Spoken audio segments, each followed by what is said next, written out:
My boss fired me over something ridiculous. My boss fired me over a sandwich, and somehow he ended up unemployed by the end of the week. I worked at a warehouse where the job was simple. Pack boxes, print labels, survive the shift. Things were fine until we got a new manager named Greg who treated productivity numbers like life or death statistics. This guy was insane about rules. One Monday, he announced a new policy. No leaving your station unless authorized. Nobody cared at first because it sounded like one of those fake corporate rules nobody actually follows.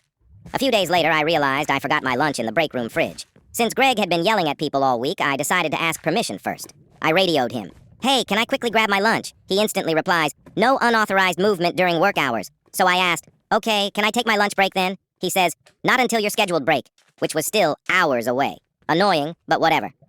About an hour later, Greg walks past my station eating a sandwich out of a plastic container with a Batman sticker on it. My container, my sandwich. I stop him and go, that's actually my lunch." And instead of apologizing like a normal human being, this guy gets defensive immediately. He says, "Well, maybe employees should label their food properly." I told him, "You literally wouldn't let me go get it."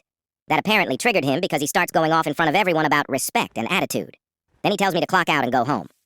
The next morning, HR calls me into a meeting.